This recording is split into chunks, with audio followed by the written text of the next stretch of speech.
Pessoal, boa noite. Vamos começar então?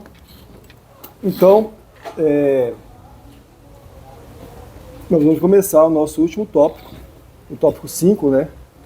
Que a gente vai falar um pouquinho sobre mentes artificiais.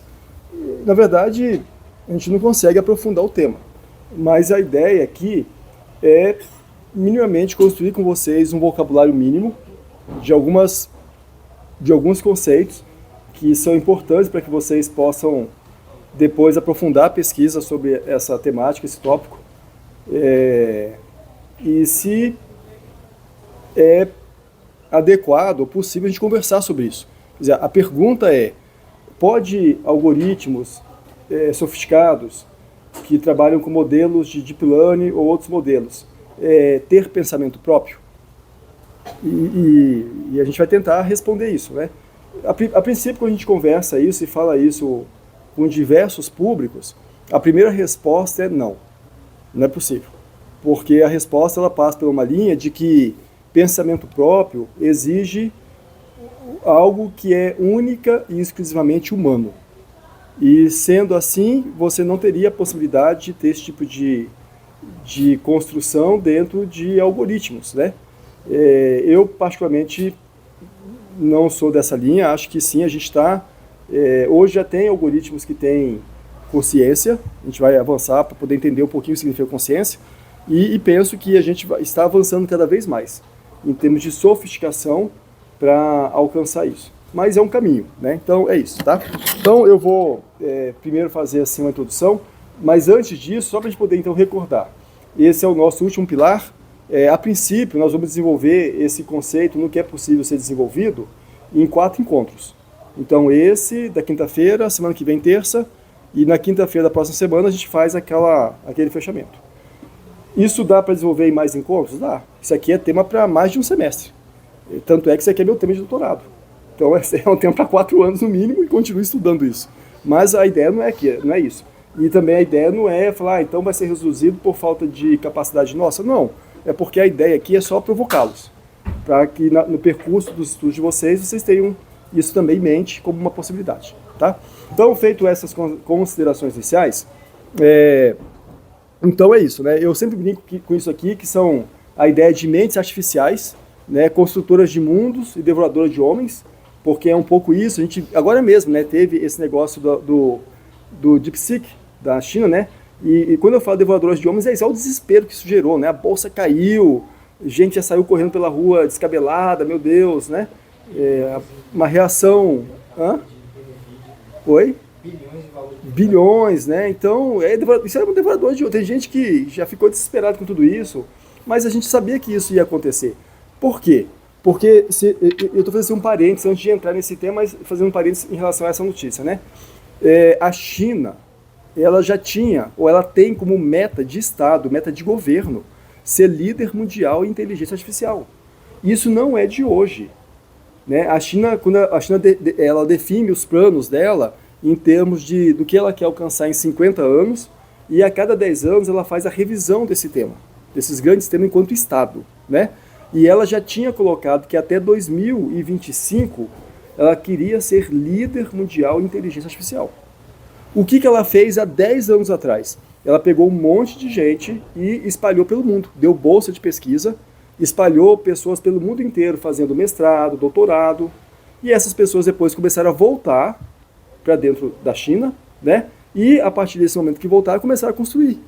Tanto é que se qualquer um de nós aqui entrarmos lá na Web of Science, essas bases internacionais de artigos, e fizermos uma pesquisa por inteligência artificial, vocês vão perceber que a maioria dos autores já são autores chineses. Já há anos que a maioria dos autores sobre essas temáticas todas, né, inclusive em artigos de grande relevância científica, são de autores chineses. Então isso já está desenhado já, né? E daí minha última consideração nisso, a gente entra aqui no tema de fato, né, para não virar uma coisa política ou geopolítica, vamos dizer assim, é que daí quando a gente vê, por exemplo, o governo atual do Trump, que faz esse escarcéu todo, né, que vai fazer, que vai expulsar, que vai bloquear, que vai mudar o nome do canal do Panamá para Canal das Américas, na verdade ele está fazendo uma reação a esse avanço. E ele não vai conseguir resolver esse problema, porque esse problema já está desenhado, né? essa nova rota da seda, não sei se vocês já ouviram o termo, né? Que a China vem construindo há muitos anos, ela não começou a fazer isso agora.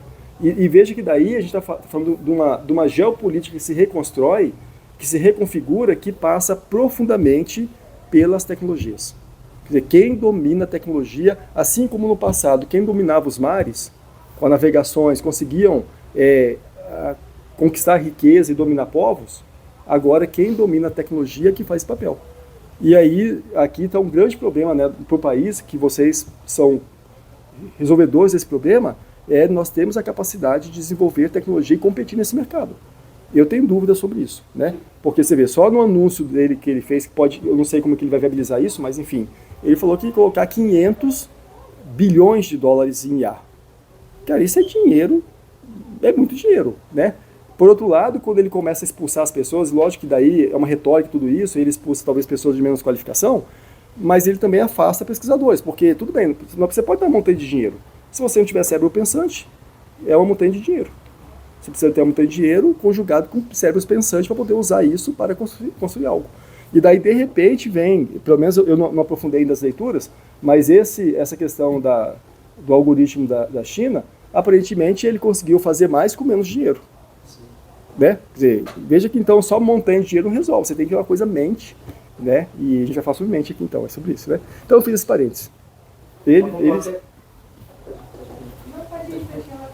Para pontuar aqui, eu até mandei no grupo, não sei se vocês viram, uma coisa que eu não tinha visto das outras desse DeepSeek, que ele dá a resposta, mas ele também faz todo um raciocínio e te mostra qual que é o raciocínio que ele fez por trás para dar a resposta. Eu achei isso do caralho.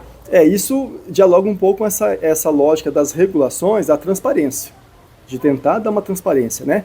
Mas essa é uma transparência importante, mas não responde à questão, porque a questão ainda por trás dessa transparência, que mecanismos que foram ativados para dar essa resposta? Mas eu achei maneiro que parece que essa tecnologia é open source. Sim. E aí eu acho que já dá essa transparência bem maior. Tipo assim, beleza, você não vai entender como que o negócio está pensando, mas você sabe como que ele foi configurado para chegar naquele jeito. E parece que, tipo, boa parte também do desenvolvimento ser muito mais barato e tal, é exatamente porque os Estados Unidos queriam impedir a China de fazer esse avanço e aí restringiu a quantidade de acesso a fins que eles iam ter para aos chips, aos chips, a dinheiro, esse tipo de coisa, e aí a galera se virou competindo. Daí, veja, a gente pode começar a conversar sobre isso a partir do que vocês estão colocando, né? Que é uma questão de recurso ou não recurso, escassez, mas fundamentalmente vocês estão percebendo que a gente está falando de uma coisa de criatividade.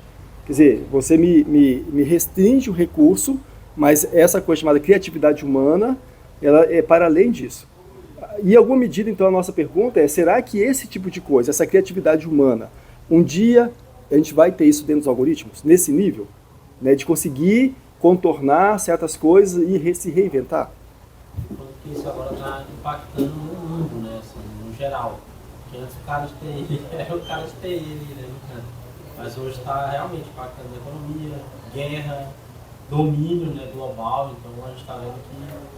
E aí vai entrar essa questão da consciência, né, se tiver consciência, isso também vai afetar essas áreas, dependendo do que for. E afetar de forma muito mais ampla, porque se a gente fala dessas coisas poderem ter consciência, né, e daí, na filosofia da mente, a gente não fala de nível de consciência, a gente fala de tipos de consciência. Porque se você rotula, na filosofia da mente é um campo, a filosofia em geral, né? A filosofia da mente é um campo de estudo dentro da filosofia, né? Então, na filosofia em geral, mas na filosofia da mente, os conceitos e termos é uma coisa muito importante, né? Um conceito, ele tem que ser muito bem delimitado para você entender a partir de que lente de mundo que você fala sobre aquilo. E por isso que eu falo que a gente fala sobre tipos de consciência e não sobre níveis de consciência. Parece bobeira, mas é uma distinção profunda. Porque se a gente começa a falar em nível de consciência, a primeira leitura que você poderia ter é que a nossa consciência humana seria o maior nível. E você já limita o pensamento. Porque você poderia pensar que qualquer coisa teria como referência a consciência humana. Então você, o que eu busco no algoritmo? Um algoritmo com um nível de consciência igual à humana? Ou maior que ela, né? Então Então a gente não fala em nível, a gente fala de tipos de consciência. E porque existem vários tipos, né? Então tá, então esse assim, esse começo de conversa sobre isso, né? Muito bem, então avançando um pouquinho nessa questão das mentes artificiais, né? Essas devoradoras de homem, e aí a gente começa a conversar com uma coisa que a gente falou no último encontro, que é essa questão da pós-humanidade, porque é sobre isso que a gente está falando, construção de mecanismos, né, que vai tornar esse homem mais aprimorado, a partir até mesmo de implantes, né, então a pós-humanidade. Mas antes de entrar sobre isso, eu queria só contextualizá-los um pouquinho na filosofia da mente, porque talvez para a maioria de vocês seja um campo novo, eu diria assim, né, quer dizer, o que é esse filosofia da mente, né? Então eu queria contextualizar um pouquinho sobre o que se trata isso, né? Bom, a primeira questão importante é que a filosofia da mente, ela tem um problema central de pesquisa e problemas periféricos. O problema central, a gente poderia materializá-lo num pensamento, é assim, como que é possível que os meus pensamentos e os neurônios que estão aqui dentro do meu cérebro existam no mesmo mundo? Ou seja, como que é possível que algo não físico, que é o meu pensamento, e algo físico, que é o neurônio, que está aqui dentro, que é ativado por reações químicas, elétricas, possa existir no mesmo mundo. E é claro que aqui a gente está partindo da premissa que eles existem no mesmo mundo, e não em mundos diferentes. Esse é o problema central, é o problema mente-cérebro, né? Quer dizer, a pergunta central da filosofia da mente é isso, quer dizer, o que é a mente e aonde ela se encontra e o que é o cérebro? O cérebro nós sabemos, é o hardware, é o que está aqui dentro, né? E aqui dentro, já falamos sobre isso algumas vezes, existe uma coisa chamada mente a princípio, né? Ou daí você vai ter várias linhas de pensamento, né, que vão falar que sim, a mente ela está aqui localizada em alguma região e aí existem suspeitas de qual é essa região, né? A academia pesquisa e faz vários testes com camundongos, lesionando o cérebro, né, do camundongo, vê como é que ele reage, tudo isso, lógico, dentro de um protocolo científico e tudo mais. Você não sai pegando um camundongo aí, não existe um protocolo para isso, né? E daí você vê como é que o cérebro se comporta e a mente. Outros acham que não, acham que a mente ela não é algo físico, é algo que permeia esse universo, que eu já fiz essa pergunta para vocês, que vai depender até mesmo da sua visão de mundo em termos de religiosidade. Porque para quem é, na filosofia da mente, materialista, ele acha que mente e cérebro são coisas que estão unidas. Consequentemente, se você morre, a matéria física se desfaz e isso que chama-se mente se desfaz também. Porque se é algo físico, você é materialista, percebe? Ou seja, você vai falar que não existe vida após a morte, coisas assim. Porque sim, se essas coisas são ambas físicas, se a mente é algo física e o cérebro é algo físico, quando você morre, essas coisas vão se desfazer. São coisas que vão... E aí não tem vida após a morte. Agora, se você é uma pessoa que tem uma visão do mundo de que há vida após a morte ou coisa assim, você talvez tenha uma visão espiritualista. E numa visão espiritualista, mente e cérebro são coisas diferentes. E para quem é espiritualista, ou dentro de algumas doutrinas religiosas, vai traduzir a mente como alma. Então a alma seria essa coisa chamada mente. Você morre, o corpo físico, a alma se desprega, se desprende, né? E ela passa a ter uma existência, ou ela vai para algum espaço, ou ela se une a um grande universo. É um pouco isso. Porque ela é algo etéreo, ela não é algo físico, né? Então, para alguns... E essa corrente espiritualista, na filosofia da mente, é o campo minoritário. A maioria das pessoas que trabalham com esse campo são materialistas, né? Mas para esses que assim são, eles vão dizer então que a alma, ou a mente, né, eventualmente é uma força que nos circunda, que está presa ao nosso corpo, mas que nós ainda não temos, enquanto ciência, um vocabulário para poder compreender isso. Assim como, por exemplo, nós estamos aqui agora, a gente está tendo efeito aqui do magnetismo, por exemplo. A gente não enxerga o magnetismo, mas ele tem um monte de efeito em nossas vidas, né? De orientação, uma série de coisas. A gente não está enxergando aqui um campo magnético, mas ele existe, né? A gente compreende hoje que ele existe. Há algum tempo, sei lá quantos anos atrás, não se tinha essa compreensão. Ele foi descoberto, criou-se um vocabulário, estudou-se o fenômeno, né? Criou-se regras de comportamento desse fenômeno magnetismo, de atração de objetos, e como que a depender da força do campo magnético, e é tão forte que ele interfere na rotação do planeta e na inter-relação entre planetas, né? Então, alguns vão falar assim, olha, a mente é essa coisa chamada alma que está presa a nós com essa força tal, que quando a matéria se desfaz, ela se desprende. E daí ela pode se integrar ao universo geral. Isso é um pouco, né? Mas a nós aqui é materialista. Então a pergunta central é isso, né? Quer dizer, como que é possível existir esse algo do pensamento e algo material dentro do meu cérebro? Né? Como que é possível que esse conjunto de reações químicas, biológicas e de energia que acontece aqui dentro me chega a ter a conclusão que 2 mais 2 é 4? Como que isso é possível que eu tenha crenças de que essa mão é minha e de que essa parede é branca? Como que é possível num mundo tão material exista algo que seria a mente que permite todas essas construções de mundos, né? Então esse é o problema central da filosofia da mente, né? Mas além do problema central, ele tem problemas periféricos. E os problemas periféricos, então, ele vai construir alguns vocabulários. Um primeiro vocabulário importante é a intencionalidade. No cotidiano, para quem não está no campo da filosofia da mente, muitas vezes o pensamento da intencionalidade é a intenção de, né? Então, eu vou me levantar daqui, vou até aquela porta fechar, ou abrir aquela porta porque eu tenho uma intenção de. Ou a minha intenção é abrir aquela porta porque está muito quente, eu quero que o ar circule, ou eu vou fechar a porta porque tem muito barulho lá fora, eu vou... Mas na filosofia da mente, intencionalidade não é isso. A intencionalidade é a representação mental.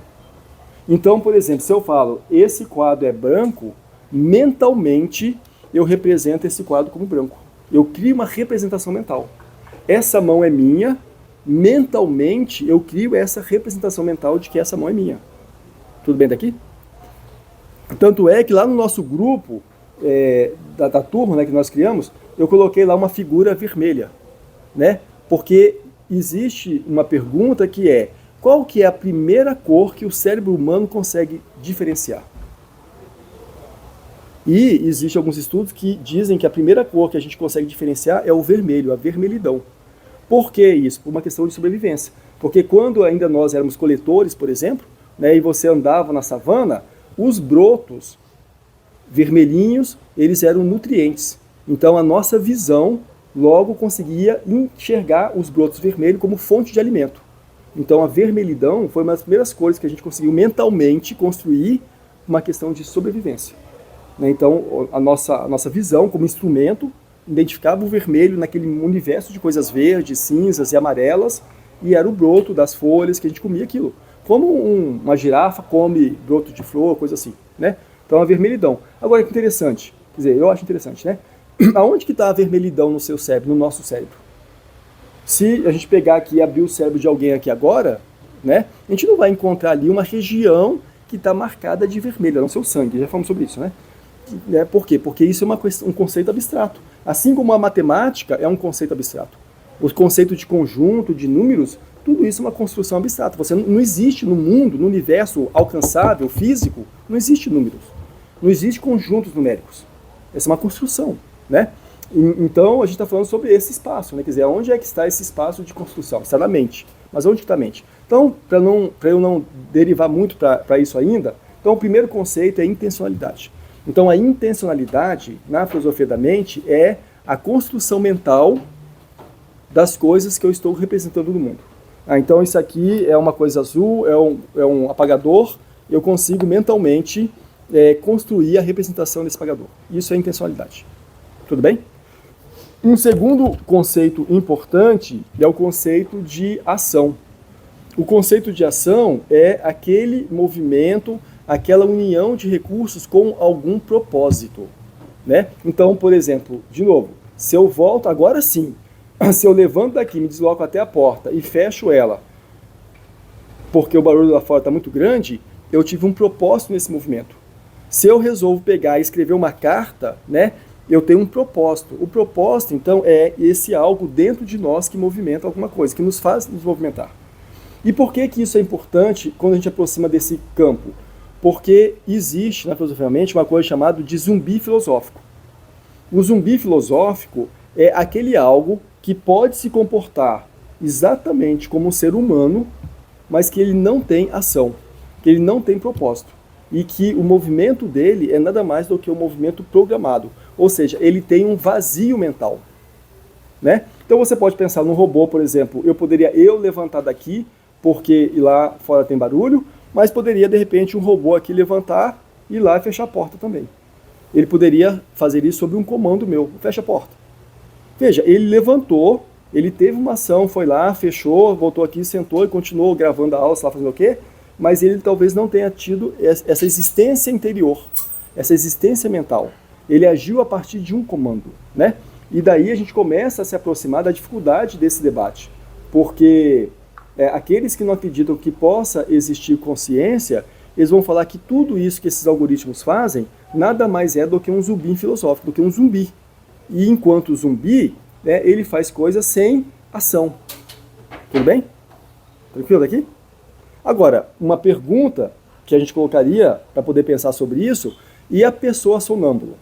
Então, existem pessoas com certos graus de sonambulismo que a pessoa levanta, dormindo mesmo, profundamente, e vai até a cozinha, prepara um sanduíche e come. Ou que a pessoa até mesmo sai de casa, abre a porta, vai dar uma volta lá embaixo e volta e deita e dorme. Né? Isso são casos, né? O sonâmbulo profundo. Tem pessoas que são, né? Quer dizer, ele seria nesse estágio um zumbi também? Porque ele não está tendo consciência dos atos que está fazendo. Ele está lá dormindo levanta, dormindo vai até a cozinha, prepara um sanduíche, come, dormindo ele abre a porta, dá uma volta embaixo do prédio, volta, fecha a porta, deita e dorme. E nada se lembra. Né? Quer dizer, isso também seria um estágio de zumbi? A pessoa estaria num estágio de zumbi? O sonambulismo seria um estágio de zumbi? Né?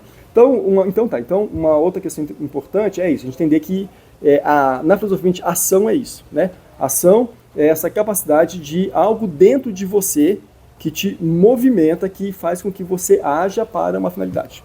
Então, esse é um conceito importante. Né? Então, eu falei do conceito de intencionalidade, falei do conceito de ação. Consciência, né, é um outro conceito importante. Consciência é quando você tem percepção de certos estados mentais. Ou seja, é um estado mental que percebe outros estados mentais. Eu tenho consciência de ser, eu tenho consciência de existência, eu tenho consciência de vontade. Ou seja, essas várias coisas que eu falei são estados mentais sobre os quais eu tenho consciência deles. Percebe? Eu tenho consciência, por exemplo, de um estado de emoção. Eu até reconheço que em algum momento eu estou triste, ou reconheço que eu estou eufórico, que eu estou ansioso. Eu tenho consciência de. Então, consciência é isso, é ter consciência de. Existe um artigo que é What It Be Like a Bat, quer dizer, como é ser um morcego, né? Por mais que, para qualquer um de nós aqui, seja descrito formalmente o comportamento de um morcego, que ele se movimenta por ondas sonoras, que em certa frequência, e quando acontece isso, aquilo, por mais que nós nos apropriemos de todo o conhecimento do que é ser um morcego, nós nunca vamos conseguir ter a existência de fato do que é ser um morcego. Porque nós não somos um morcego. Então a gente não vai conseguir alcançar essa consciência, percebe? Eu vou dar um outro exemplo talvez mais próximo. Por mais que, por exemplo, enquanto algum operador do direito, por mais que eu estude violência contra as mulheres, que eu estude toda a legislação sobre isso, que eu estude a doutrina sobre isso, que eu diariamente lide com situações de violência contra as mulheres, e eu tenho uma sensibilidade para esse tema, eu nunca de fato vou saber o que é uma violência contra a mulher, porque eu não sou mulher. Percebe? Eu consigo conceitualmente descrever que existem olhares, que quando a mulher passa, as pessoas mexem, que são grosseiros, que muitas vezes... Mas eu vou sempre compreender isso conceitualmente. Eu nunca vou conseguir vivenciar mesmo o que é isso, porque eu não sou mulher. Né? E daí, dentro da filosofia da mente, existe uma coisa chamada os experimentos, né, mentais. Então, existe um experimento mental que chama-se o quarto de Mary. Né? O quarto de Mary, basicamente, Mary era uma cientista que ficou a vida toda presa num quarto. E ela estudou tudo sobre as cores. Qualquer coisa, a frequência de onda das cores, o comportamento, cores quentes, cores frias, a frequência de onda que essas cores se comportam, mas ela nunca viu as cores. A pergunta é, um dia alguém chega e abre a porta do quarto de Mary, ela dá um passo afora e ela vê a vermelhidão. Isso ensinou algo para ela? Ela já sabia tudo sobre as cores, mas ela nunca tinha visto uma cor. O dia que ela enxerga uma cor, ela aprendeu algo com isso? né? Então isso é um experimento científico mental, e a partir de experimentos como esse, você tem um desdobramento imenso. Um outro experimento, que a gente vai falar sobre ele mais à frente, é o quarto chinês. Né? O quarto chinês é um experimento do filósofo da mente, que ele tenta contrapor essa ideia de consciência algorítmica, né? Então ele cria um experimento que ele fala, olha, imagine alguém que está dentro de um quarto chinês. Essa pessoa não sabe chinês, mas ela tem uma tabela onde faz uma relação de certos símbolos a certos conteúdos. É isso que ela tem. Alguém numa porta, simplesmente abre a porta e coloca tábuas com perguntas. Ela não sabe chinês também. Ela olha aquela tábua, procura na tabela, faz uma correlação, monta uma resposta e coloca do outro lado a resposta. Essencialmente o que essa pessoa quer dizer com o experimento é que não há consciência. Porque essa pessoa que fez isso, ela não fez de forma consciente, porque ela não sabe chinês. Nada mais fez do que pesquisar em tabelas, montar uma resposta e dar uma resposta. E fala, é assim que os computadores se comportam. Os computadores não têm consciência, os computadores têm comportamentos que são pré-programados e se comportam dessa forma. Esse experimento específico tem várias objeções a ele, né? E uma primeira objeção que eu colocaria aqui, mas a gente não vai aprofundar agora esse estudo, a gente vai falar sobre mais à frente, e quem disse que nós humanos também assim não somos? Quem diz que nós não nos comportamos também a partir de uma pré-programação? Se eu sou um cientista da computação e me comporto e penso e enxergo o mundo como alguém da computação, é porque eu fui programado para isso. Se eu sou um engenheiro, se eu sou um advogado, se eu sou um médico, eu passei por um processo de treinamento para isso, que me deu uma linguajar desse mundo. E nós, enquanto seres humanos, desde criança, somos constantemente treinados. Cuidado na hora de atravessar a rua, você vai aprender o que é isso. Respeite as pessoas mais velhas, você vai aprender o que é isso. Tenha modos, essas pequenas etiquetas, tenha modos para comer. Né? A gente come geralmente usando talher. Né? Então a gente é treinado o tempo todo. Percebe? E daí eu faço um parênteses nisso, volto no outro tema, depois eu volto aqui, eu já falei sobre isso aqui, mas agora a gente vai ter a oportunidade de falar mais sobre isso, que é o caso, por exemplo, dos meninos lobos. Né, os meninos selvagens, que são essas crianças, que acontece muito na Índia, que são abandonadas na selva pelos pais, por não ter condições de criar as crianças, e elas são adotadas por matilhas de lobo. Se nós, enquanto seres humanos, indivíduos, não passarmos por um processo de alfabetização até o 5º ano de vida, a gente não consegue mais aprender uma linguagem. A gente não consegue mais aprender uma língua. Porque esses meninos lobos, quando já foram resgatados, eles não conseguem se readaptar a uma vida humana, no sentido do que aqui estamos conversando. Eles não conseguem desenvolver um vocabulário, eles não conseguem comer de uma forma que eles não conseguem. Eles já internalizaram deles um comportamento, eu diria assim, entre aspas, selvagem. Né? Eles não conseguem mais desenvolver uma linguagem para uma comunicação. Eles se comunicam por grunhidos, por latidos, por uivos. Então, o que eu quero dizer com isso é que a mente, né, essa coisa aqui, é uma ferramenta, e essa ferramenta ela pode ser trabalhada para um lado ou para o outro, ou inclusive nem ser trabalhada. E ao não ser trabalhada, ela vai simplesmente ser uma ferramenta sem uso. Né? E poderíamos aí andar por várias coisas, que eu vou se limitar um pouquinho para não viajar muito sobre isso aqui agora, mas a gente começa a falar, por exemplo, quando se fala de humanidade, né? Veja que essa questão humano, o que é o ser humano, porque isso dialoga profundamente com algoritmos, né? Veja que o requisito humanidade não tem como requisito ter consciência. Porque nós temos várias pessoas que nascem com lesão cerebral severa, que vivem em estado vegetativo, ou pessoas que entram em estado profundo de coma, que aparentemente perde a consciência ou não consegue se manifestar, e nem por isso nós deixamos de classificá-los como humanos, e de respeitar eles enquanto seres humanos. Então veja que consciência, em termos gerais, não é um requisito para humano, né? É uma outra coisa. Percebe? Talvez para nós, humano, é aquilo que tem uma coisa redonda aqui em cima que a gente chama de cabeça, 2 negócios que a gente chama de braço, tronco e 2 coisas que a gente chama de perna. Se tem isso, é humano. E que consegue ser bípede.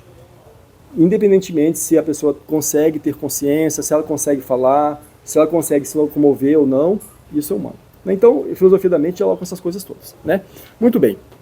Agora, dito isso, né, a gente está assim, aproximando do campo, uma das coisas mais interessantes é que toda essa provocação e essa queda imensa que a gente viu na Bolsa hoje, em alguma medida nasce a partir desse artigo do Alan Turing, que acho que eu passei para vocês o artigo, né? O meu está aqui, muito, inclusive, até tem que imprimir outro, está todo já amassado, mas é assim que é a vida, né? Nasce desse artigo que foi publicado numa revista de filosofia da mente, chamada Mind. Né? Então, nos anos 50, ele publica esse artigo, Computer Machine Intelligence, né? Onde ele propõe essa pergunta, né? Se a pergunta dele, as máquinas podem pensar? Essa é a pergunta que ele fez. E de lá para cá, o quanto que a gente avançou e está se assustando a cada dia com os avanços disso, né? Então esse é o pai dessa discussão toda, né? Quer dizer, o Alan Turing, inclusive agora, em janeiro, né, foi aniversário do Alan Turing, coisas assim. Muito bem, então é isso, né? Esse aqui então é um artigo seminal, ou seja, é um artigo que todo mundo que tem interesse nesse campo, seja na inteligência artificial, como ela se coloca, seja em filosofia da mente, precisa ler esse artigo, né? Porque ele é o artigo fundador desses pensamentos todos, né? Muito bem. Então, já falei sobre algumas dessas coisas aqui, né? Já comecei essa provocação, se as máquinas são capazes de pensar, se possuem consciência, né? E até mesmo se essa pergunta faz sentido. Porque tem muita gente que não faz sentido, né? Tem alguns locais que eu vou conversar sobre isso, que quando eu começo a falar, tem ali um auditório com, sei lá, 20, 30 pessoas, quando eu termino de falar, tem 3 pessoas. Porque no final a pessoa começa a falar, não, isso é maluquice, não vou perder meu tempo ouvindo esse tipo de coisa. Né? Mas a mim não me incomoda em nada, o mundo é assim mesmo, né? E é isso, né? Mas por outro lado, eu acho que tem cada vez mais pessoas falando sobre isso e preocupado com isso, né? Então, por exemplo, eu acho que foi o Pedro que falou do artigo que se colocou, né? Então, quando vem coisas como essa, eu confesso que ainda não vi a sua postagem lá, mas quando vem perguntas como essa, né? Como é que eu pensei? Como é que foi esse raciocínio? Já é uma preocupação em demonstrar essa trilha do pensamento. Né? Como é que isso é feito, né? É uma coisa um pouco assim. Eu vi uma reportagem do cara também chinês, né? Que ele é o mais novo bilionário que é o fundador da Scale.ai, que ele disse que daqui a ele considera que daqui a 2, 3 anos já possa existir a inteligência artificial generalizada. Geral. Sim, é geral. Aí é geral. A gente falou sobre isso, né? Sobre as curvas de Kurzweil, né? Com aquelas projeções de quanto tempo, que até a gente falou que é uma questão temporal, né? Mas é isso. Existe estimativa que isso vai acontecer mais ou menos em 2060. Alguns falam que é 2100. Eu não tenho fundamento suficiente para poder dialogar temporalmente quando isso acontecer, mas eu pessoalmente não tenho dúvida que vai acontecer, porque nessa equação toda, a gente nem está falando ainda de usar a computação quântica. Porque se a gente colocar nessa equação a computação quântica, a gente está falando de saltos imensos, né? Da evolução desses algoritmos, né? Em termos não só de... Porque assim, vou fazer um parênteses aqui, né? Por exemplo, há muitos anos atrás, eu comecei um mestrado em criptografia, que uma das coisas que a gente estudava era qual é a força do algoritmo, né? Um algoritmo criptográfico, ele é forte em virtude do poder de processamento da máquina ou da estrutura algorítmica dele, né? Porque sim, você pode quebrar um código, por exemplo, porque você tem uma máquina com muita robusta em termos de processamento, muita memória, muito processador, e daí você acelera as coisas imensamente, como a computação quântica fala que vai quebrar todos os algoritmos de IA, porque ela tem muito poder, né? Ou você tem um algoritmo forte o suficiente, porque ele é matematicamente sofisticado. E daí você pode botar o que for de processador em cima dele, porque como ele matematicamente é muito sofisticado, você não consegue fazer as derivações. É um pouco sobre isso aqui também, né? Quer dizer, a computação quântica, ela pode acelerar tudo isso por meio, vamos dizer assim, de força bruta, porque eu botei muito processamento em cima, mas o que a gente percebe, por exemplo, quando a China apresenta igual, aparentemente apresentou, um algoritmo que é igual ou superior ao que até então nós temos acesso, com menor poder de processamento, a gente começa a dialogar sobre a capacidade algorítmica e não sobre a força computacional. E daí você nem precisaria de computação quântica para dar outro salto, ou para derrubar novamente a bolsa, ou para poder criar tudo que foi criado, né? Então é um pouco isso. Então tá. Bom, eu já falei também do zumbi, né? Então essa ideia do zumbi, quer dizer, nós temos ali duas pessoas que parecem humanas, né? Mas de um lado nós temos de fato alguém que é humano, que quando ele é lesionado ali, ele tem uma tradução disso num sentimento, né? Eu estou sentindo uma dor, um desconforto. Agora, o zumbi, né, o zumbi filosófico, ele percebe uma lesão, ele consegue identificar que aquilo foi uma lesão, mas ele não consegue traduzir aquilo num sentimento, né? E daí eu faço um parênteses aqui, mais à frente talvez a gente vai falar sobre isso, que dentro de todos os sentimentos existentes, e tudo isso é campo de estudo, um dos mais difíceis de estudar são as emoções. Porque uma emoção, por exemplo, dentro de uma chave muito tênue, ela pode colocar num estado de felicidade ou de tristeza, por exemplo. Né? Você sentir, por exemplo, o odor de um bolo, ele pode colocar num estado de felicidade, que você lembra da sua infância, né? Porque, nossa, isso aqui me lembra a infância, ou ele pode colocar num estado de tristeza, porque você lembra, de repente, da sua avó que fazia aquele bolo e faleceu. Então, esse sentimento, né, emoção, ele é um dos mais difíceis de ser estudado. E por que eu estou falando sobre isso? Porque são nesses tipos de espaço que se questiona a capacidade de máquinas terem uma consciência plena como uma consciência humana. Porque será que elas vão chegar no nível de sofisticação de ter esses tipos de percepções? De contemplar um pôr do sol, de não sei o quê? Eu tenho resposta para isso, que é a principal resposta simplória, né? Que basicamente, sendo muito simplista aqui, mas, de novo, quem diz que nós não somos treinados para ter essas emoções? Quem diz que olhar um pôr do sol e ficar emocionado com o pôr do sol não é o fruto de um treinamento? Mas que treinamento é esse? Um livro que você leu de poesia, um filme que você assistiu, uma pessoa próxima de você que comenta, o seu pai, sua mãe, que de repente, quando você era pequeno, tinha o hábito de, aos finais de semana, caminhar com você até a beira do lago para ver o sol se pôr, e daí eles, nossa, olha só como é bonito esse pôr do sol, e você foi internalizando também esse sentimento de beleza ao entardecer. Percebe que essas coisas me parecem também, que em alguma medida são frutos de treinamentos sutis ou mais direcionados, como é a academia. A academia não é um treinamento sutil. A academia é um treinamento mais, né, pautado ali em limites, em matérias, em avaliações. Agora, esses treinamentos, já ligou a palavra, esses treinamentos que a gente está falando aqui, né, das emoções, são treinamentos mais sutis, que a gente vai adquirindo a partir não só de uma vivência do outro, ou com o outro, né, com seu companheiro, a sua companheira, que vocês caminham e cansados, sentam na beira do lago e vê o pôr do sol e, nossa, que gostoso estar aqui com você, que você foi criando, ou de vivências íntimas e interiores suas, né, que você contempla essas coisas. Então, quer dizer, no resultado, de forma muito simplória, me parece que muito do nosso ser e do nosso existencial não é algo que nasce assim de forma espontânea.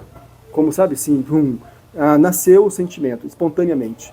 Eu tenho algum DNA dentro de mim enquanto humano e esse DNA fez nascer o sentimento, o pôr do sol, é uma coisa que mexe com o meu coração. Me parece que isso é resultado também de alguma espécie de treinamento, né? Tem um videogame que eu gosto muito, que é Stray, que é sobre um gatinho que mora sozinho no meio de pós-apocalíptico. E aí você tem que sobreviver como um gato nesse mundo. E aí é legal porque você vai explorando o ambiente, conhecendo lugares novos, e chega numa parte que você chega numa cidade, só que essa cidade ela é habitada só por robôs. E aí são robôs que têm inteligência artificial, controlam eles, mas eles têm personalidades individuais, tem robô que você encontra um robô artista que está fazendo música, tem robô que você encontra aqui, e aí os robôs são super variados com pessoas mesmo, e aí uma das coisas que o jogo discute é que pros fins do jogo, pro objetivo do jogo, você vai para essa cidade, você começa numa periferia e você tem que ir até um lugar de alto escalão. Uhum. Assim. E aí os robôs vão despersonalizando quanto mais sobe o escalão. Porque quanto mais profissionais e mais investimentos, sei lá, quanto mais dinheiro está envolvido, menos alma eles têm, porque eles têm que lidar com coisas mais técnicas e tem menos tempo para trabalhar questões mais humanas. Uhum. Vão se coisificando. Sim. Em alguma medida, né? E aí quando ele chega, quando você chega no final do jogo, os robôs são meio que só robôs, computadorzinhos. Sim, perderam a alma. Sim, né? e quando você interage com os robôs da cidade, especialmente das áreas mais baixas, é um artista, dono da mercearia, um robô senhorinha. Talvez o termo certo não seja alma, porque é algo mais amplo do que isso, dentro de vários conceitos, né? Mas eu entendi o seu ponto, né? O ponto que você nos traz, que ele vai perdendo essa essência do existencial, da sensibilidade, e se torna uma máquina, de fato, de calcular, de computar, né? Um computador, né? Vai perdendo... Quer dizer, essa é a pergunta que a gente está tentando enfrentar aqui, né? Ou provocar, pelo menos, né? Quer dizer, será que eles vão ter essa coisa, né? Então tá. Agora, então, tudo isso que a gente conversou aqui, como nós somos aqui da área de computação, engenharias, né? Isso, ele tem uma base. A gente já falou aqui sobre dados, né? Já falamos sobre informação, sobre conhecimento, e agora nós estamos chegando nessa tarja ali, azulzinha, que é a inteligência / consciência. Né? Que a gente está tentando explodir e enfrentar um pouquinho o que está dentro dessa coisa ali chamada inteligência. E já falamos aqui em algum encontro nosso que inteligência, hoje mesmo, eu fui dar uma entrevista para alguém num jornal aí, e a primeira pergunta que a pessoa fez assim: defina brevemente o que é inteligência artificial. É uma das perguntas mais difíceis do mundo, né? Mas defina brevemente, né? Existem uma centena de conceitos de inteligência artificial. Você pode falar que é sequência de passos programados para alcançar o objetivo. Eu falei assim, olha, eu vou dar uma possível definição. Máquinas que se comportam como se seres humanos fossem. Em termos gerais é isso. É isso? Não é isso, mas é isso também. Não tem uma definição, porque né, não existe, não tem como definir. Então a gente está se aproximando desse campo. Agora, dentro desse campo, são essas perguntas que eu já comecei a falar sobre elas, né? Então são esses porquês, né? Por que que eu acredito que existe um mundo exterior à minha mente? Quer dizer, será que os algoritmos, né, vão ter condições de fazer esses tipos de perguntas e respondê-las? Tudo bem, a gente pode brincar, né? Vocês podem brincar com com o chat de prompt, né, fazendo essas perguntas para eles. E é impressionante o quanto que certas perguntas dessas, eles respondem com uma perspicácia muito boa, que te faz pensar sobre, né? Isso não quer dizer que ainda eles tenham consciência, quer dizer que eles têm sim um grande banco de dados que foi treinado, que permite dialogar com essa pergunta, mas a gente está falando da superação, do salto para além disso. Do salto aonde a independência dos dados, né, não será suficiente. E aqui é interessante, porque, veja, e eu tenho dito isso o tempo todo, né? Nós, seres humanos, também somos assim, já deu a palavra, né? Nós também, seres humanos, somos assim. Quando nós nos deparamos com o novo, nós temos duas reações, né? Ou a gente tem uma reação de tentar fugir daquilo, né, de evitar aquela coisa, ou nós congelamos, porque nós não sabemos como lidar com aquilo. A partir do momento que a gente vai manipulando, lidando com esse novo, a gente vai começando a adquirir dados, né? A gente começa a adquirir dados, a gente vai transformando esses dados em informação e começa a construir um conhecimento para chegar numa cognição sobre aquilo. Nós nos comportamos assim também, né? Já dou a palavra, para poder fechar o raciocínio, né? Existe um livro que chama-se Por que Pessoas Boas Tornam-se Pessoas Más? Chama-se Efeito Diabólico. Por que pessoas boas tornam-se pessoas más? É fruto de uma pesquisa que foi feita em Stanford, nos anos 60. Vocês devem ter assistido já isso talvez no Netflix, ou lido o mesmo livro. É um livro imenso, tem quase 900 páginas, que foi um psicólogo que trancou um grupo de alunos lá em Stanford, numa férias de verão, dentro do experimento científico. Alguns alunos eram prisioneiros, outros eram guardas, né? E daí o negócio foi perdendo o controle. E daí ele escreve esse livro, né, que é um livro interessante, mas uma das conclusões que esse livro chega ao final, entre várias outras, né, ele até depois avança o livro falando sobre Guantánamo, quando teve aquelas prisões, é que quando as pessoas não são treinadas, ensinadas a agir sobre o novo, ou elas tentam fugir daquilo, ou elas se congelam. Elas não sabem como agir, ficam congeladas. Então nós também somos fruto de um processo constante de treinamento, inclusive perante o novo. Então, o que eu quero dizer com isso é que a IA também, perante o novo, algo que nunca fez parte desse banco de dados de treinamento, se ela tem esse motorzinho de aquisição de conhecimentos paralelos, né, experimentação, ela vai acabar também alimentando, retroalimentando o seu próprio banco de dados. Em alguma medida é isso. Senhor? Nós temos esse entendimento, né, de que a IA ela tem um banco de dados e ela só responde aquilo ali e fala aquilo que ela, com base naquilo que ela conhece naquele banco de dados. É o que nós estamos falando, assim, nós, se for parar para pensar, nós também temos nosso banco de dados, traz nossa cultura, nossa crença, religião, enfim, de vivência, né, o banco de dados está aqui. passa aqui, coleta o banco de dados, né? Então o banco de dados cada um vai ser diferente.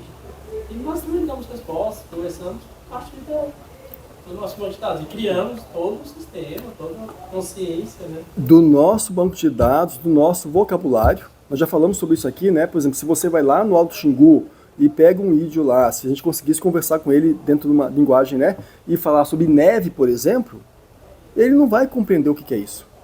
Nem de forma abstrata, talvez. Você fala, neve é algo gelado, é uma coisa branca gelada que cai do céu. Ele talvez não vai conseguir vivenciar o conceito de neve.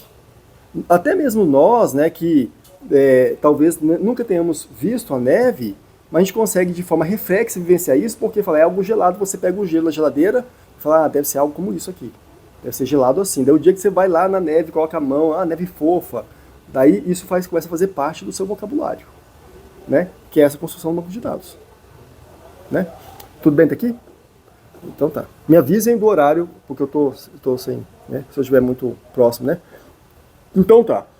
Então falamos sobre isso. De novo ali está o zumbi filosófico, né? Quer dizer, aquele que tem uma consciência ele vê o tigre e ele representa, que é exatamente a questão da neve que a gente acabou de falar. Ele mentalmente, ele tem uma intencionalidade porque ele representa o tigre e ele compreende que aquilo ali pode ser uma ameaça para ele. Esse que tem consciência de. O zumbi, ele vê um tigre e até reconhece que aquilo ali é uma coisa tigre, mas ok, ele passou simplesmente de uma representação. Ele não vivencia, porque ele tem um vazio mental.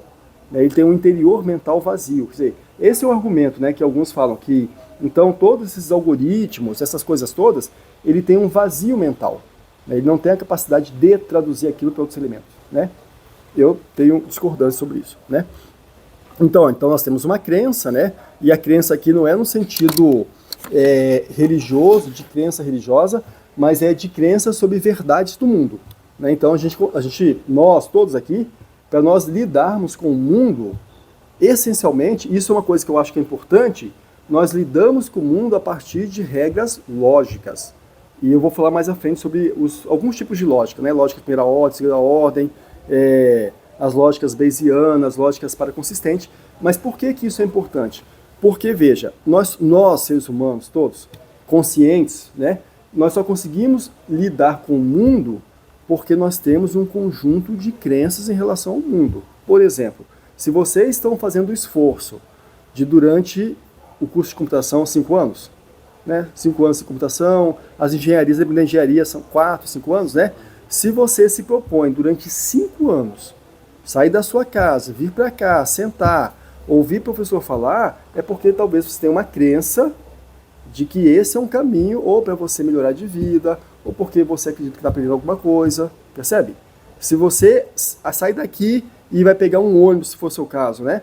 Você vai lá para o ponto de ônibus porque você tem uma crença de que o ônibus vai passar lá daqui 10 minutos, daqui meia hora. Então veja que crença, ela dialoga profundamente com sistemas de verdadeiro ou falso. E verdadeiro ou falso são sistemas lógicos. Né? E daí, por que isso é importante? Porque nós temos uma diversidade de modelos lógicos, desde as lógicas de primeira ordem, até as lógicas mais sofisticadas, como as lógicas paraconsistentes, onde você não tem ali o critério terceiro excluído, né? Que é os conceitos de quase-verdade, que permite a construção de mundos dentro de algoritmos. Né? Eu vou falar mais sobre isso no próximo encontro. Né? Aqui ainda é cedo para a gente poder falar sobre isso. Né? Então pronto, eu tenho uma crença, essa crença me leva a uma intencionalidade. Sobre isso aqui eu acho que eu já comecei a falar, pois não? Quando você fala de consciência e de inteligência, é a mesma coisa que você disse, em que âmbito? Porque para mim, consciência parte do pressuposto que não só nós, seres humanos, somos conscientes. Os animais também são conscientes. Sim. Existem os níveis de consciência. E o que eu sinto que a IA está se tornando é como se ela não tivesse consciência alguma ainda. Ela não tem percepção de mundo, ela não sabe o que está acontecendo ao redor dela, tem que ser alimentada mesmo. Mas a partir do momento que ela vira generalista, que ela começa um processo bottom-up, que ela começa a entender o mundo como ela tem um banco de dados dela, aí começa a criar realmente uma consciência. E aí eu considero que inteligentes somos nós e conscientes são todos. Tipo, animais, assim, e inteligente também eu vejo, e ainda tem aquela, porque assim, golfinhos são muito inteligentes, orcas são muito inteligentes, e a gente não sabe ainda qual o nível de consciência que eles têm também em comparação com a gente, né? Mas a gente, com certeza, é bem mais inteligente, porque a gente conseguiu dominar praticamente tudo, né? Não sei. Pois é, tudo... Que dizem que, tipo, eles só não ultrapassaram a gente porque eles não têm formas de guardar a inteligência que eles constroem. Então, tipo, o que diferencia a gente ter virado uma civilização organizada é, tipo, a gente conseguiu desenvolver escrita e armazenar conhecimento. Tirando isso, tem muita gente que passava a gente. Eu acho que foi mais sorte também, né? Porque a gente conseguiu desenvolver a língua. E Isso. A língua, enquanto ferramenta, né? Uma ferramenta de linguagem. Olha, você...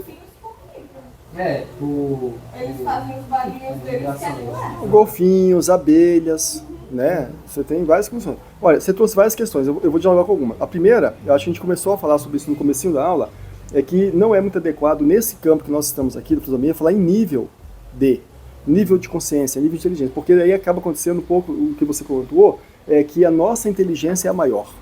Então, a gente espera dos animais o nível, a gente fala de tipos de. Então, tipos de consciência, tipos de inteligência, né? Isso é um ponto.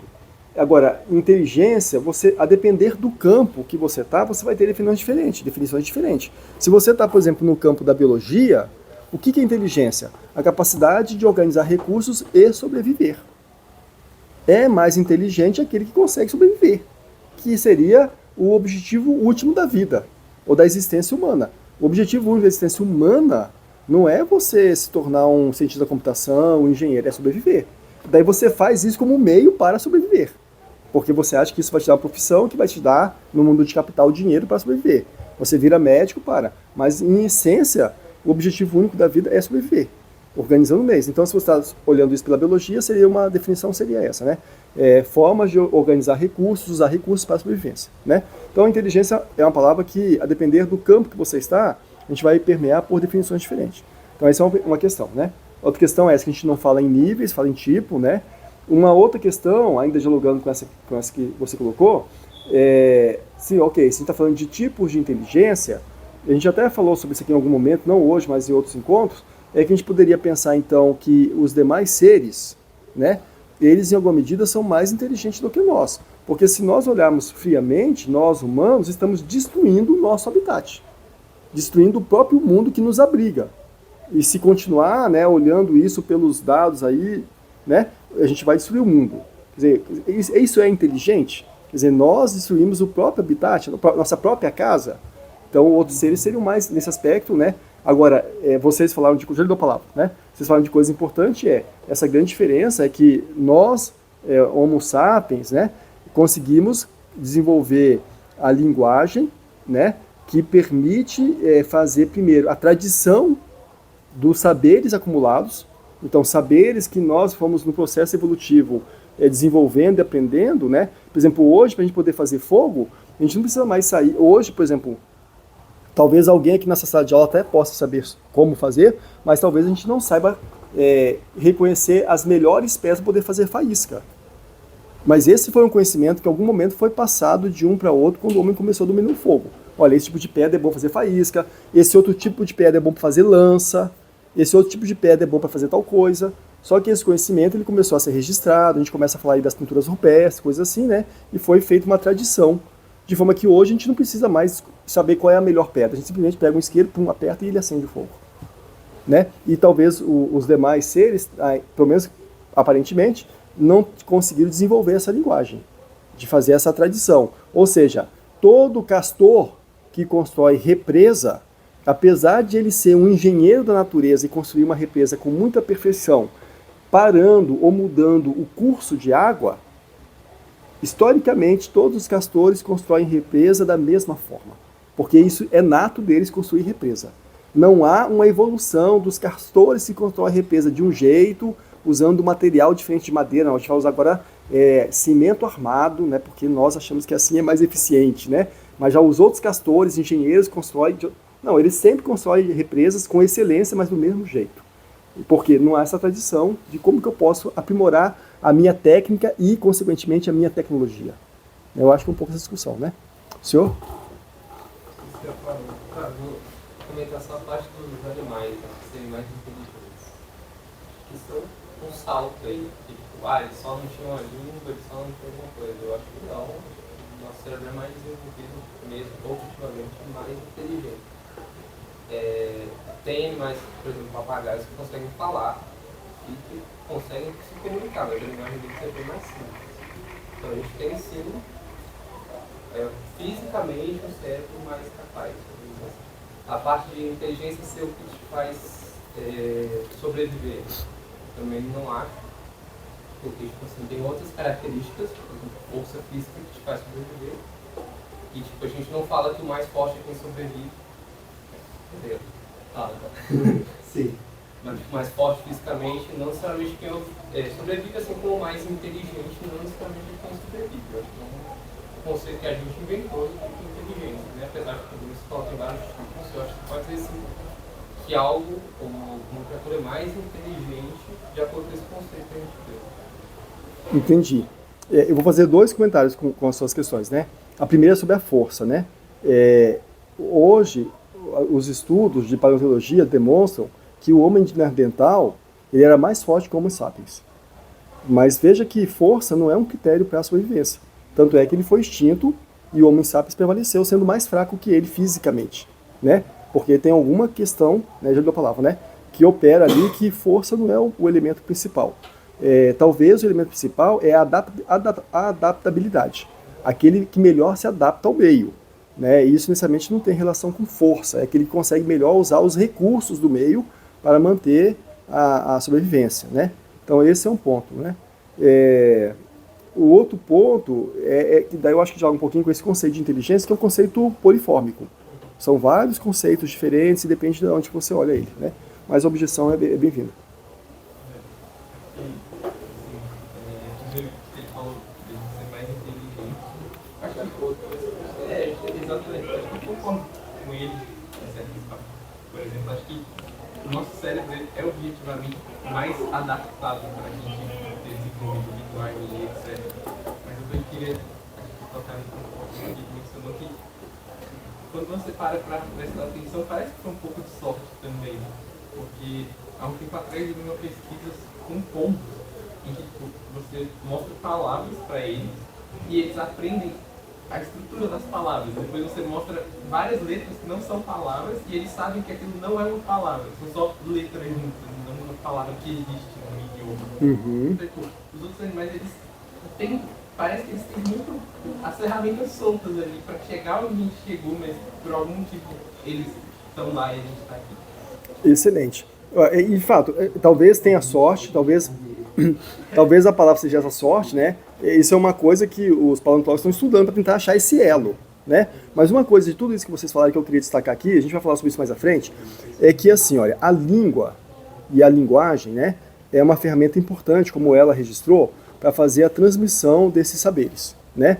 Mas nós não precisamos de uma língua complexa ou sofisticada para representar pensamento complexo. Percebe? A gente necessariamente não precisa de uma língua complexa para poder representar pensamentos complexos. Pensar, por exemplo, imagine uma tribo onde elas fazem cestos para poder armazenar alimentos. Você construir um cesto onde você tem que unir a parte A do cesto com a parte B, que vai fazer as laterais, com a parte C, que faz o fundo, com a parte D, que faz em cima daquilo, isso é uma construção que tem uma complexidade. Necessariamente você não precisa ter uma linguagem complexa para desenvolver o pensamento complexo de conseguir construir esse cesto, né? Agora, isso não quer dizer que não há situações onde é necessário a linguagem complexa. Por exemplo, a gente já falou sobre isso aqui, Einstein teve que desenvolver a matemática integral e diferencial para conseguir representar o pensamento dele. Porque o que ele pensava, não existia matemática à época para alcançar o pensamento dele. E aí ele inventou uma nova matemática, que foi o cálculo integral diferencial, para conseguir representar o pensamento do que ele pensava. Então, quer dizer, percebe que essas coisas não estão ligadas de forma direta, mas que uma não tem uma relação direta com a outra. Não sei se consegui me fazer claro, né? Mas eu estou querendo assim, destacar um pouco a importância da linguagem, mas que ela não é o elemento, apesar de ser um elemento importante, não é essencial. E sim, eu concordo que dentro do processo evolutivo, né, o nosso cérebro, de alguma forma, ele cresceu, reduziu e se adaptou de uma forma tal que nos instrumentalizou com essa grande ferramenta, né, que permite nós chegarmos no estágio que chegamos. A pergunta que a gente está tentando enfrentar aqui é: será que algoritmos conseguirão chegar nesse estágio sem ter esse aparato orgânico? Porque o cérebro, em uma medida, é um aparato orgânico. A gente está falando aqui agora de um aparato artificial, mentes artificiais. Será que por meio de um aparato artificial, nós, enquanto humanidade, estamos construindo esse aparato, né, que permite chegar no tipo de construção mental que nós chegamos?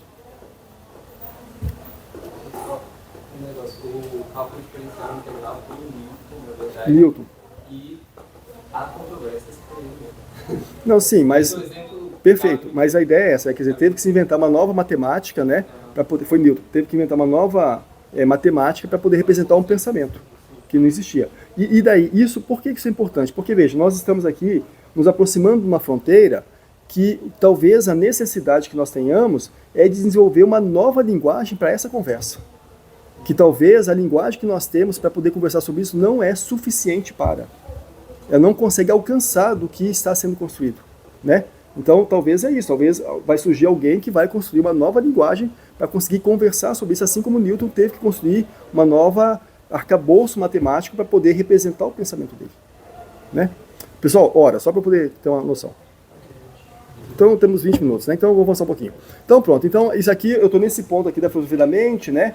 Que é essa disciplina que estudo, já falei um pouquinho sobre isso. Alguns conceitos aqui eu já tratei. Um conceito que eu acho importante para a gente poder ter no nosso assim, radar, né, é essa percepção em primeira e terceira pessoa. Veja, que nós percebemos a nossa existência, enquanto indivíduos, em primeira pessoa. Esse perceber do mundo em primeira pessoa, na filosofia da mente, chama-se qualia. Qualia é essa experiência única de cada indivíduo, a sua experiência com o mundo. Mas nós percebemos o mundo em primeira pessoa, né, isso constrói o nosso qualia, mas nós percebemos as estruturas de pensamento em terceira pessoa. Ou seja, toda essa conversa nossa de racionalidade é em terceira pessoa.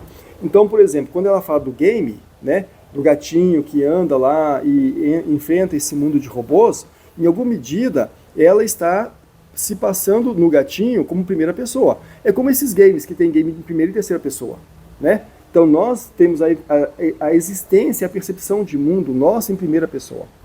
Mas racionalmente nós fazemos essa construção da consciência a partir de uma lente de terceira pessoa. É como se nós estivéssemos nos olhando de fora e olhando para nós, indivíduos, nessas construções, né? Então isso são coisas importantes.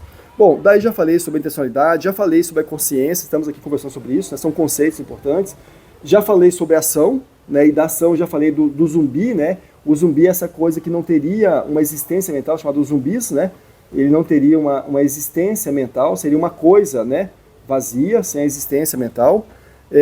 O conceito de pessoa aqui dialoga um pouco com o que já foi trago por vocês aqui, é que, essencialmente, dentro da filosofia da mente, pessoa não é necessariamente somente seres humanos. Sim, a gente tem um conceito de pessoa, quando a gente fala no direito, o direito vai trazer uma diferença entre coisas e bens e pessoas, né? Mas aqui na filosofia da mente, da pessoa não é necessariamente seres humanos, né? Então, por exemplo, animais, eles poderiam ser conceitualmente também estar rotulados de pessoas. Por que isso é importante? Porque se isso é um conceito na filosofia da mente, eu poderia olhar para um robô que se comporta como humano e nominá-lo de pessoa. Uma vez que ele tem um comportamento aparentemente consciente, resolvendo o mundo e dialogando com o mundo, inclusive dialogando com outros seres humanos. Então ele poderia ser nominado de pessoa, dentro desse campo de saber, percebe? Então pessoa, na filosofia da mente, não é necessariamente só seres humanos. Pessoa é um outro ente, né? Inclusive robôs são pessoas, então, nominados, né? Então a gente está se aproximando de um vocabulário. Porque a gente tem que ter um vocabulário, porque o vocabulário nos permite criar uma plataforma de diálogo comum. Porque, veja, alguém aqui falou, né, a inteligência tem vários conceitos, não sei o quê. Veja, se nós não criarmos um vocabulário e cada um falar de inteligência a partir do entendimento diverso, a gente nunca vai conseguir dialogar. Porque vai estar sempre gerando um conflito. Não, mas inteligência para mim é isso, para aquele outro é outro. Então a gente tem que normalizar o entendimento, né? E, por fim, o entendimento de racionalidade, né? Quer dizer, a racionalidade essa coisa que nos permite bem usar os recursos. E a partir do momento que eu consigo organizar um conjunto de recursos e usar esses recursos para um propósito, isso é racionalidade, né? Então a gente poderia pensar na racionalidade, por exemplo, dos animais. Um animal que sai caminhando pela floresta em busca de alimentos. Ele está organizando recursos para poder se manter vivo. Percebe? Existe uma racionalidade. O castor que consegue construir lá uma represa que resiste a uma chuva e tem uma racionalidade naquilo, né? Porque ele está usando recursos para aquela finalidade. Então, racionalidade, em termos gerais, é isso, né? É a gente conseguir organizar e usar os recursos para um propósito, né? Para uma ação, né? Muito bem.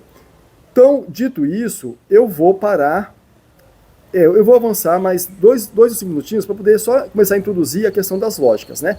Então, veja, esses 3 princípios da lógica clássica, né? Que é o princípio da identidade, A igual a, ou seja, esses princípios lógicos são princípios que dialogam com a construção de mundos e de verdade. Então, A igual a, aqui tem algumas representações em sistemas lógicos diferentes, e a depender do sistema lógico que você usa simbolismos diferentes, né? Então, o primeiro princípio dos sistemas lógicos clássicos é o princípio da identidade, A igual a. O segundo princípio é da não contradição, ou seja, algo não pode ser A e não A ao mesmo tempo. Seria ou está chovendo ou não está chovendo. Então não há possibilidade de A ser A e não A ao mesmo tempo. Essa setinha, né, invertida ali, né, é um E. Ou seja, não pode ser P e não P. Aquele tiozinho naquele modelo lógico ali é um não. Ou seja, não há possibilidade, não existe aquele tracinho quadrado, não existe a possibilidade de ao mesmo tempo ser P e não P. Né? Então, ou seja, a não contradição. E o terceiro princípio, que é o terceiro excluído. Algo tem que ser P ou não P. Esse Vzinho nesse sistema lógico é ou, né? Tem que ser P ou não P. O que acontece é que esses são os modelos das lógicas clássicas. Mais à frente a gente vai falar sobre outros modelos lógicos, como a lógica paraconsistente, que não respeitam esses princípios. E por que isso, em termos lógicos, é importante? Porque dentro das lógicas clássicas, se qualquer um desses princípios aqui são violados, você explode o sistema lógico. O que significa explodir o sistema lógico? Ele perde a consistência dele. E perdendo a consistência, ele cria situações de loops infinitos, onde ele não consegue se sustentar. E aí que vai surgindo as lógicas paraconsistente, e justamente esse paraconsistente é porque ele não depende dessa consistência, aonde fala de um conceito chamado de quase-verdade. O conceito de quase-verdade é um conceito que nós, humanos, utilizamos todo dia, o tempo todo. Porque nós não temos certeza absoluta das coisas, mas nós temos um percentual, uma probabilidade de muita certeza. Teria aula hoje? A princípio teria. 100% de certeza? Não. Poderia acontecer alguma coisa comigo, ou com vocês que não viriam à aula. Percebe? Eu não tenho uma verdade absoluta. Eu tenho uma quase-verdade. Mas uma quase-verdade que, a partir da experiência de vocês, mas não, geralmente o professor não falta essa aula, quando não vai ter aula, geralmente ele avisa com antecedência. Então permite vocês terem essa percepção, né, que dialoga muito com a questão da lógica da quase-verdade. Então, mais à frente eu vou falar sobre sistemas lógicos, né? Mas por que eu estou falando sobre isso aqui agora? Porque se nós estamos falando de mentes artificiais, onde são mentes que são construídas ou que se autoconstroem, isso é feito também a partir de modelos lógicos. Porque também nós decidimos e interagimos com o mundo a partir de modelos lógicos. Por mais que a gente não fique pensando sobre isso. Eu não fico pensando, não, mas eu tomei essa decisão porque logicamente, né? Não, mas essa decisão foi emocional. Eu não tenho certeza se em última instância existe uma decisão emocional puramente. Ela é uma decisão conjugada com modelos racionais de lógica também, né? A gente sempre tem, o tempo todo, mentalmente, a gente está fazendo ponderações, né? De decisões também. Não é somente pura e unicamente decisão emocional. O que eu quero dizer com isso é que esses argumentos de decisão emocional, ele tem uma validade muito no direito, por exemplo, que daí vai falar, por exemplo, do crime passional, né? O crime passional é aquele crime na emoção. Por exemplo, eu não sei se vocês sabem, mas a maioria dos casos de crimes onde o companheiro mata a companheira, na maioria dos casos, quando a polícia chega na cena de crime, o companheiro está sentado ao lado do corpo, chorando. Não há fuga. A maioria dos casos, em mais de 95% dos casos, onde o companheiro mata a companheira, quando a polícia chega no local de crime, ele está sentado ao lado do corpo da vítima. Né? Daí seria era hoje em dia, felizmente não é mais, era uma excludente de imputação, né? Porque seria aquele crime emocional. Né? Daí era uma excludente. A pessoa não era penalizada porque ele fez aquilo na emoção. Seria meio, sabe? Hoje em dia a justiça já entendeu que não existe isso, é crime. Né? Mas eu digo isso, né? Quer dizer, depois a gente vai talvez avançar sobre isso. Muito bem, e eu fecho com essa ideia aqui, mas eu queria fechar com essa ideia aqui, mas eu não vou fechar com essa ideia porque ela requer outras questões, né? Mas eu queria fechar com essa ideia, que a filosofia da mente, então, é esse campo, né? Onde a gente está bem aqui, ó, né? Não aparecem vocês. Nós estamos bem aqui, então. Ou seja, nós estamos tentando entender esse elemento chamado cérebro, que a princípio ele abriga a nossa mente, né? E esse abrigar da mente, ele vai dialogar com as nossas construções de mundos. Ou a gente vai construir um mundo a partir dessa visão aqui, né? Dessas crenças aqui, agora não a crença filosófica, né? Mas a crença de como o mundo nos parece. Todo mundo aqui conhece a alegoria da caverna de Platão, que aqui é o desenho da alegoria da caverna, né? Ou a gente vai construir mundos a partir dessa crença de como o mundo nos parece, ou a gente vai construir o mundo a partir de um conhecimento racional baseado na análise crítica, que é o que a academia faz, né? Então, a gente está construindo esse pensamento não a partir do que o mundo nos parece, mas a partir do que, de fato, nós já temos de evidência desses comportamentos. Então, eu fecho por aqui. No próximo encontro, a gente avança um pouquinho, explodindo. Agora sim, olha, a gente pega essa mente aqui e começa a explodir nessas camadas, né? Então, a gente vai falar aqui da linguagem, da memória. A memória é uma coisa, já foi trago aqui por você, quer dizer, quando ela responde assim, olha, eles não são, né, esses seres assim, porque não tem essa memória é a transmissão do conhecimento, né? Então, a partir do momento que nós temos uma língua, que nós temos uma memória, desenvolvemos uma linguagem, a gente tem as ferramentas necessárias para transmitir o conhecimento para gerações futuras. E ao transmitir o conhecimento para gerações futuras, a gente não precisa ficar todo tempo reaprendendo, porque a gente vai partir de uma escala um pouco acima. Daí a gente olha para os algoritmos, né? Quer dizer, os algoritmos eles estão avançando nessa escala também, né? Você não começa necessariamente, principalmente quando a gente começa a pensar assim, em modelos multimodais, né? E aí, eu vou fazer um parênteses aqui e encerro minha fala por hoje, que é aquela pergunta, será que nós teríamos ou chegaríamos numa tecnologia de transmitir ou armazenar a vivência mental de um ser humano dentro do computador? Ou seja, alguma tecnologia que consiga pegar toda essa vivência nossa, em termos de dado, informação, e armazenar isso dentro de um HD, de um SSD. Né? Porque se nós conseguimos chegar nesse ponto em algum momento, né, imagine isso, que salto que isso não vai dar nessas coisas que a gente está falando. Se for fechar também, acho que você já está fechando, que não seria nem HD, porque eu estava vendo nos últimos tempos, assim, foi em 2024 que saiu essa reportagem de uns cientistas que eles agora estão conseguindo fazer storage de coisas em neurônios artificiais.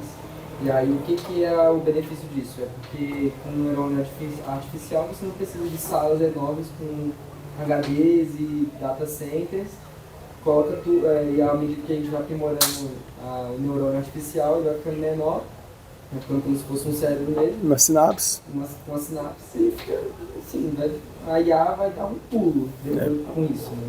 Então vai dar um salto dele. Então veja, esse é o primeiro encontro assim, desse tema. Eu sei que aparentemente a gente fala um monte de coisa aqui que está um pouco desconexa, né? A gente vai para lá, vai para cá, fala de conceito de palavra, daí fala na lógica, mas o caminho é esse, né? A gente está construindo uma primeira base, né? A partir do nosso próximo encontro, a gente vai avançar então a partir disso aqui e tentar avançar um pouquinho nesse entendimento para tentar chegar ao final e tentar responder essa pergunta. Podem as máquinas pensar? No sentido racional da palavra, no sentido cognitivo da palavra, né? E se elas podem pensar, qual é o tipo de consciência que elas podem ter então? Uma consciência tão ampla que aí é a inteligência artificial geral, ou elas vão estar sempre confinadas a modelos especialistas, que vão se ampliando, mas não passam disso, né? Quer dizer, então eu acho que é esse o percurso que nós estamos tentando perseguir nesses encontros aqui. Beleza? Pessoal, muito obrigado, boa semana para vocês, até quinta-feira, né? no mesmo horário a gente avança nessa discussão, tá? Obrigado e até mais.